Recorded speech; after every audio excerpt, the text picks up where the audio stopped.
Starting off here, I've got 3x, which is 2.5 inches thick, 3x9, 3x10, old recycled wood. I've got some 4x6. I'm hitting it really briefly with a 50 grit belt sander to clean it up. I want to leave most of this stuff here, this paint. I mean, check this out. Nothing but character. Okay, you only get that through a beam that's been in a building for 100 years. It's got 5 different coats of paint on it. It looks like yellow, green, black, white. Who knows what else has been thrown in there. Anyway, so going through the process of cleaning all this up, sizing the lumber, pulling any nails that are going to be in the way of the saws, and getting it ready for a big old Viking table. I glued up 3 3x9s in a square, a rectangular piece. Went through and mitered the corners. Actually, this thing's so big and clumsy, I had to miter them by putting a straight edge on and cutting them with a big 10-inch skill saw. Now I'm going around, I'm going to wrap this with another 3x10 all the way around. I'm using biscuits to join them. As you can see here, I'll biscuit join this. Put it in here. So obviously length of thing's about 9 feet long, and you can see that I've had to improvise and use a big strap here to torque it down there. So I'm going to kind of baby my way around this whole thing, piecing together all the outside corner wraps. Again, 3x10 are all redwood. Here's one of my little weapons of choice, my little biscuit joiner for the seams and whatnot, joints. My 12-inch Makita sliding compound miter saw. So that's where I am right now, putzing away on it. Stuff's big and bulky and slow to work with. This is what's known as creative clamping.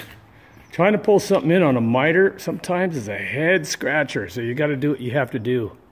I implement it by throwing a clamp across the main body of the tabletop. Threw all this together. Again, 4 biscuits tying each of these joints together.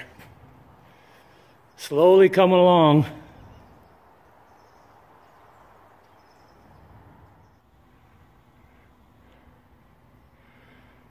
Okay, I'm coming around here. Got the other side piece glued on. This thing is so big and massive and heavy.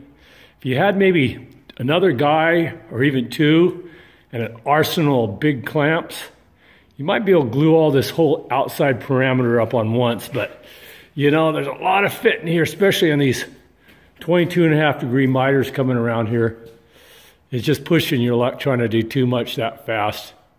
Maybe when I was doing nothing but furniture and cabinets full time, I could take on more than this. But anyway,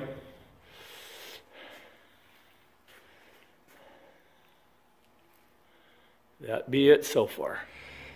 Okay, I've been going around here. I've just about got this thing all clamped up, the basic tabletop. You can see 3-sided end goes through. Again, more creative clamping. Trying to get all this put together. Got 2 more pieces in here. And then the top's basically glued up. Remember, when you're working with this used wood, almost give yourself double the amount of time and probably 30% waste. There's always something, there's a crack going all the way through it. I had a crack right here. I was gluing it up, the end just fell off, so I had to muck it full of glue and throw it back together. Kind of chapped, threw me for a little turn there. But anyway, yeah, used wood, but it should be quite impressive when it's all done. Okay, finally got this puppy glued up. And I'm only coming out here a little bit at a time, mainly because getting all these mitered pie shapes in here, it's a tricky little operation, especially with this big clunky stuff, this great big 3x10 we're using. Okay, I'm going to start on the base soon. Getting this base ready. This base is going to tie the legs together. I've got 6x6s that'll fit in each of these corners, tied together with this whole 3x3 1/8" wall steel strut system. I've got the inner frame tacked, about to tack these on in here now. Gonna get them all lined up so they're lined up through here. Tack everything in place, check it, double check it. When it's all good, I'll go back and gang weld everything together. And tacked up. Before I quote unquote gang weld this whole thing together, you can see I've just tacked it, spot welded it. MIG welder. We'll MIG weld this whole thing together. But I'm going to put it on that tabletop. Make sure I like it, everything how it fits. The base is welded up, and I'm applying a coat of hammered finish. I like this over just regular paint, and I don't want to spend the money on having it powder coated and the time. I can do it right in here. So here we are. Get some paint on it and size it up. Just put one coat of sealer on the legs, clear sealer.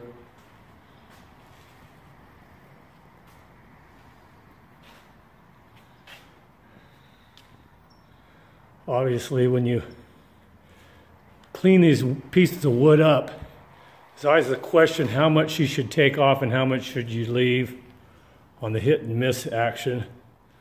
I use both a belt sander and a little power plane to clean these up.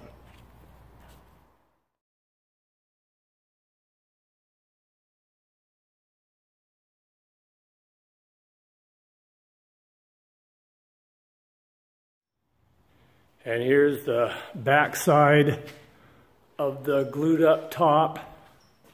Just put a coat of sealer again on that.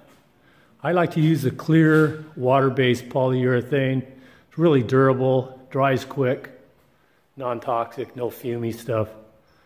So that's about it right there.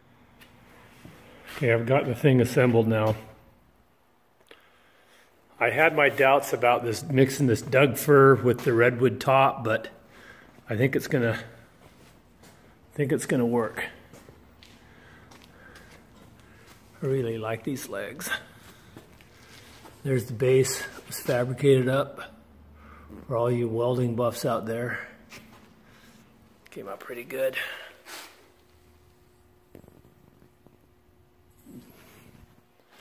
Thing's got to weigh 300 pounds.